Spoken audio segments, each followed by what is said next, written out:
Assalamualaikum warahmatullahi wabarakatuh. Perkenalkan, nama saya Soima dari Prodi Pendidikan Bahasa Inggris semester 3. Di sini saya akan mendeskripsikan sedikit tentang hasil observasi saya yang berupa PLP 1 di SMA N1 Tanjung Bumi. Yang pertama yaitu kultur sekolah. Kultur sekolah di sini terdapat visi misi. SMA Negeri 1 Tanjung Bumi ini memiliki visi terwujudnya insan yang bertakwa, berintegritas, berprestasi, dan peduli terhadap lingkungan, serta berwawasan global. Dan untuk mencapai visi tersebut, SMA Negeri 1 Tanjung Bumi mengembangkan misi yang salah satunya adalah terwujudnya warga sekolah dalam penguasaan iman dan takwa, dan ilmu pengetahuan teknologi. Selanjutnya, tata tertib sekolah dan peraturan. Di SMA N1 Tanjung Bumi ini ada beberapa tata tertib yang harus dilaksanakan oleh siswa-siswi SMA Negeri 1 Tanjung Bumi. Mencakup beberapa hal. Yang pertama yaitu kehadiran siswa, di mana siswa harus hadir tepat waktu sebelum gerbang ditutup. Yang kedua, pakaian seragam sekolah, di mana semua siswa-siswi harus menggunakan seragam sesuai dengan hari yang ditentukan oleh pihak sekolah. Yang ketiga, lingkungan sekolah, di mana siswa harus menjaga kebersihan sekolah. Selanjutnya, etika estetika dan sopan santun, di mana siswa-siswi SMA N1 Tanjung Bumi harus memiliki etika dan sopan santun yang baik terhadap guru dan juga sesama pelajar. Yang terakhir yaitu kegiatan ekstrakurikuler dan pengembangan diri. Di sini dalam ekstrakurikuler siswa-siswi diwajibkan mengikuti pramuka, di mana siswa harus mematuhi peraturan-peraturan yang ada di dalamnya. Selanjutnya, prestasi yang pernah diraih sekolah selama 5 tahun terakhir. Di prestasi ini saya hanya mendapatkan 2, yaitu pada tahun 2019 dan tahun 2020. Pada tahun 2019, SMA N1 Tanjung Bumi ini menjuarai nomor 1 Dharma Wanita tingkat kabupaten, sedangkan pada tahun 2020 di SMA N1 Negeri Tanjung Bumi ini terdapat 2 siswa yang menjuarai mapel biologi tingkat nasional. Selanjutnya, jam aktif sekolah. Pengajaran di SMA N1 Negeri Tanjung Bumi dilakukan secara daring pada masa pandemi. Kegiatannya dilakukan separuh dari waktu pelajaran biasanya dan pengajarannya dilakukan secara bertahap. Namun, pengajaran secara daring dilakukan kurang lebih beberapa minggu, itu pun hanya di saat pandemi lagi teruknya.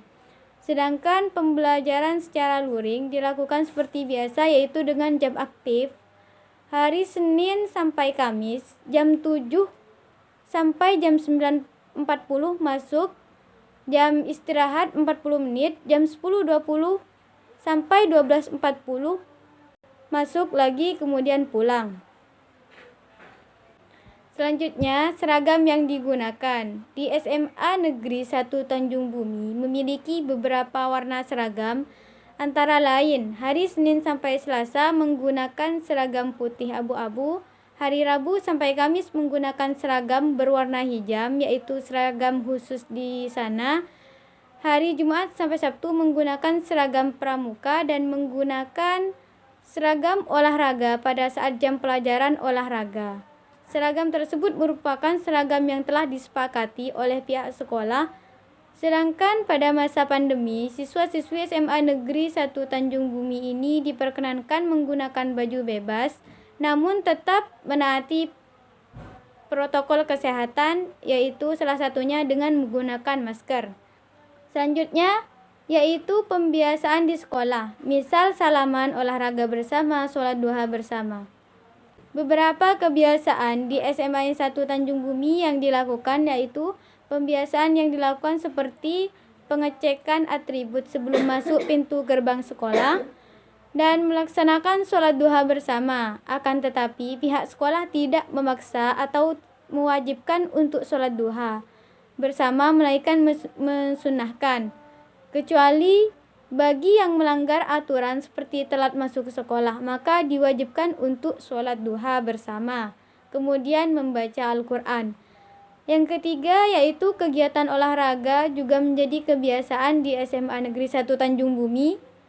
Setiap pelajaran olahraga, siswa-siswi diminta untuk menggunakan baju olahraga tanpa terkecuali. Selanjutnya, kerjasama yang pernah dilakukan oleh pihak sekolah dengan instansi lain. Di sekolah SMA Negeri 1 Tanjung Bumi pernah melakukan kerjasama dengan Puskesmas Tanjung Bumi seperti mengadakan vaksinasi, Kapolsek seperti mengadakan sosialisasi tentang narkoba, narkotika, ganja, dan sebagainya. Koramil seperti latihan baris berbaris atau LBB yang dilakukan biasanya sebelum mengadakan 17 Agustus. Yang terakhir yaitu bekerja sama dengan pengusaha batik Tanjung Bumi seperti belajar mengenal cara-cara membuat batik agar di SMAN Negeri 1 Tanjung Bumi ini bisa mencetak lulusan yang mampu mengoperasikan batik dengan baik. Yang selanjutnya yaitu sarana dan prasarana yang tersedia di sekolah. Sarana yang ada atau yang tersedia di sekolah berupa ruang kelas, di sini ada 21, lab kimia, lab fisika, ruang UKS, ruang BK, musola, aula serbaguna, ruang perpustakaan, tempat parkir siswa dan guru, kantin, ruang OSIS, koperasi siswa, toilet guru dan siswa, rumah dinas guru, lapangan basket dan voli, lapangan tenis meja. Sedangkan prasarana yang ada di sekolah yaitu papan tulis, bangku, meja, kursi, kipas angin, proyektor, dan komputer. Selanjutnya yaitu struktur organisasi sekolah dan deskripsi masing-masing. Yang pertama ada kepala sekolah. Kepala sekolah di SMA Negeri 1 Tanjung Bumi ini adalah Bapak Abdur Razak, SPD, MPD. Tugas beliau adalah sebagai pertama yaitu sebagai pendidik, di mana harus membimbing guru dalam hal menyusun dan melaksanakan program pengajaran, mengevaluasi hasil belajar dan melaksanakan program pengajaran dan remedial. Yang kedua, tugas kepala sekolah adalah sebagai manajer. Salah satunya yaitu mengelola administrasi kegiatan belajar dan bimbingan konseling dengan memiliki data lengkap administrasi kegiatan belajar mengajar dan kelengkapan administrasi bimbingan konseling. Mengelola administrasi kesiswaan dengan memiliki data administrasi kesiswaan dan kegiatan ekstrakurikuler secara lengkap. Mengelola administrasi ketenagaan dengan data administrasi tenaga guru, karyawan, dan yang lainnya. Yang kedua yaitu wakil kepala sekolah urusan kurikulum. Wakasek kurikulum di SMA 1 Tanjung Bumi adalah Bapak Ahmad Muzammil MPD, di mana tugas beliau adalah membantu dan bertanggung jawab kepada kepala sekolah dalam menyusun program pengajaran, menyusun dan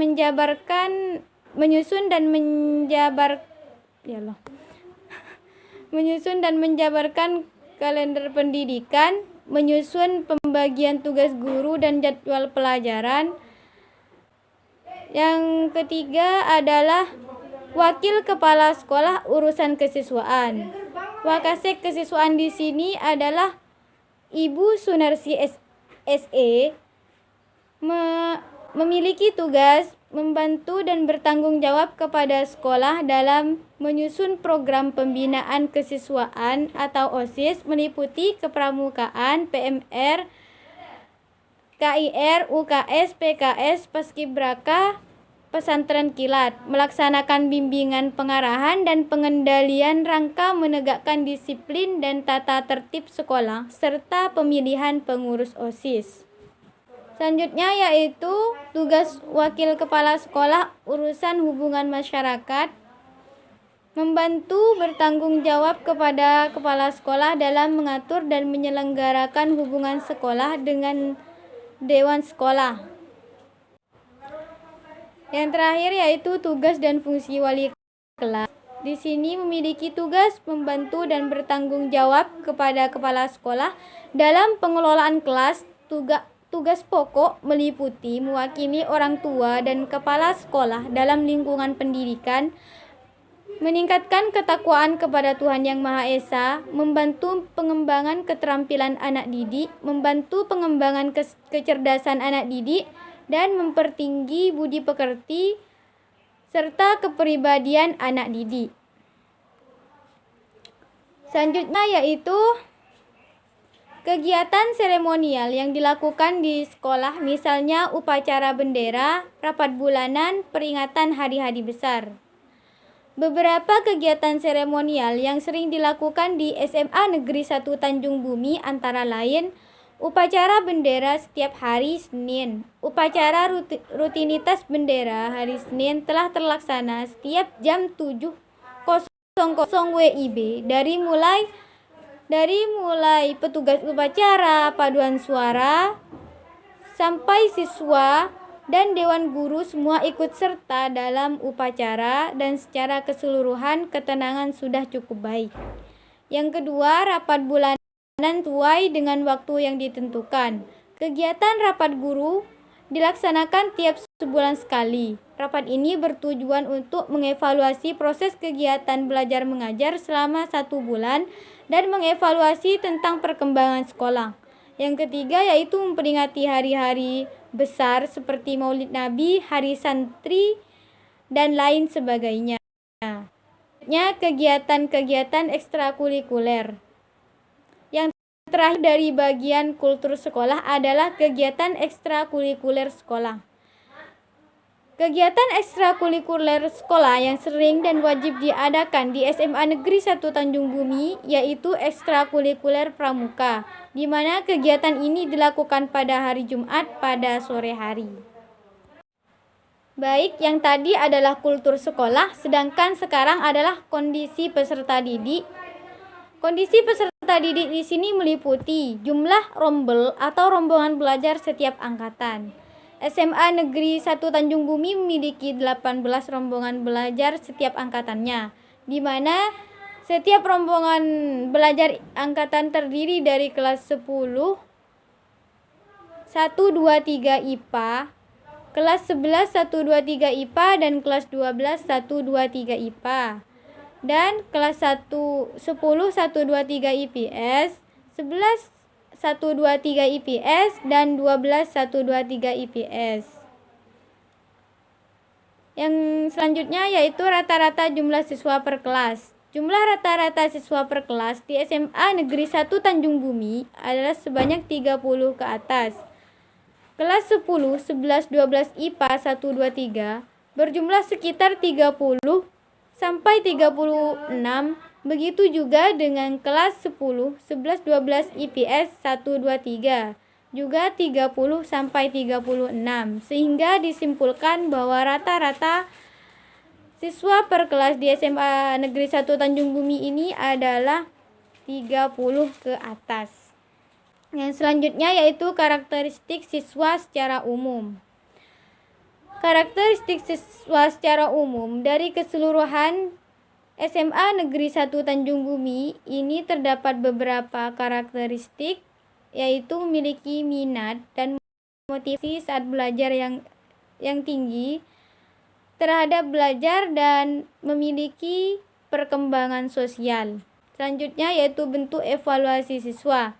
Evaluasi yang dilakukan dari mata pelajaran sejarah yaitu guru mengambil dari hasil nilai metode pembelajaran diskusi, bagaimana sih siswa bertanya, menjawab, dan menyampaikan hasil presentasi.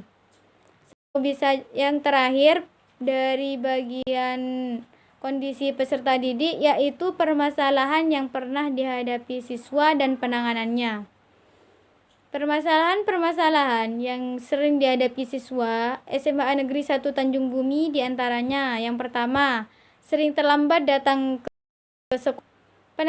Penanganannya yaitu dihukum dengan diwajibkan untuk sholat duha bersama atau dihukum dengan push up dan squat jump.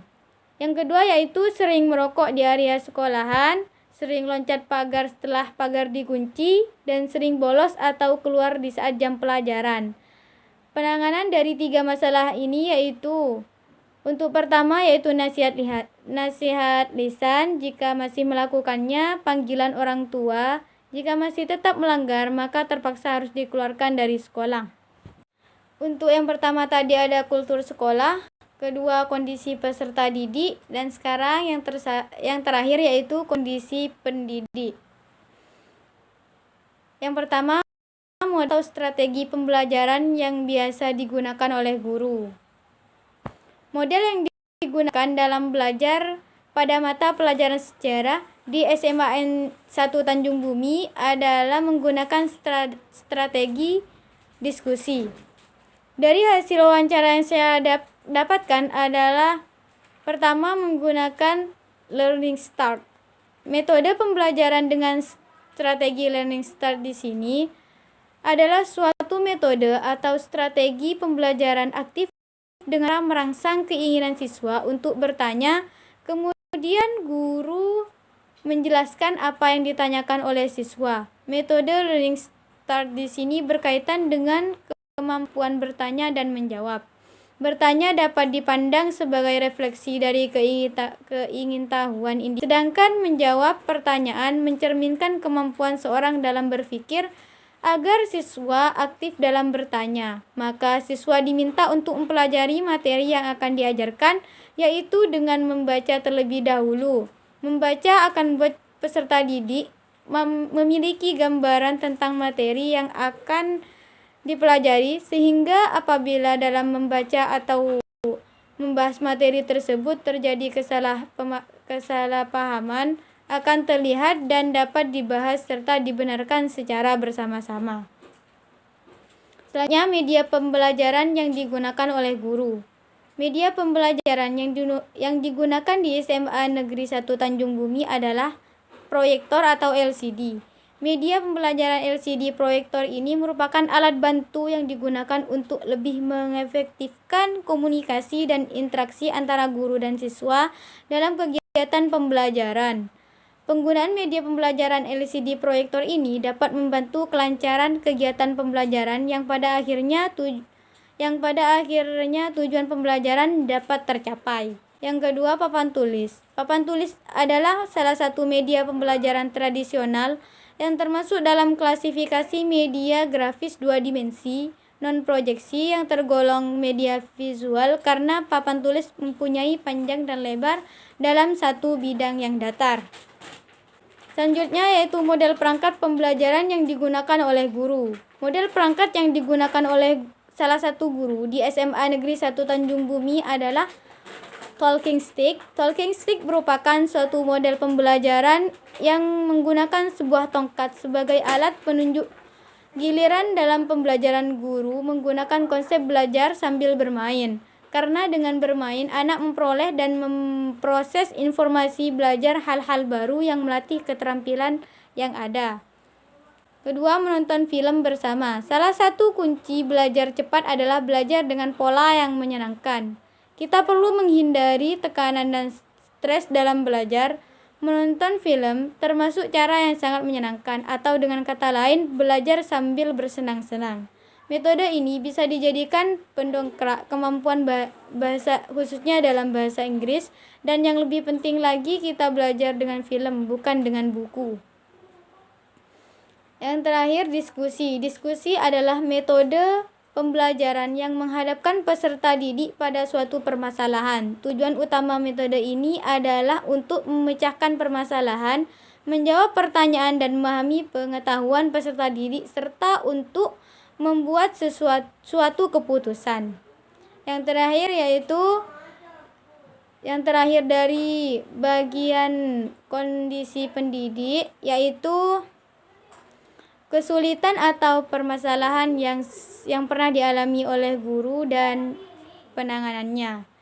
Dari hasil wawancara yang saya dapatkan dari guru, masalah yang dihadapi guru terhadap siswa yaitu sering telat masuk ke kelas saat jam pelajaran sudah dimulai, sering bolos atau tidak mengikuti pelajaran dengan tuntas, dan juga seperti karakteristik siswa yang berbeda-beda dalam memahami atau artian setiap siswa mempunyai tingkat standar pemahaman yang berbeda, sehingga guru menggunakan hukuman mereka harus menerangkan materi yang sedang mereka pelajari sesuai dengan berapa menit mereka telat masuk ke sekolahan atau ke dalam kelas. Baik, mungkin itu saja deskripsi saya tentang hasil observasi saya yang berupa PLP 1. Kurang lebihnya saya mohon maaf. Wassalamualaikum warahmatullahi wabarakatuh.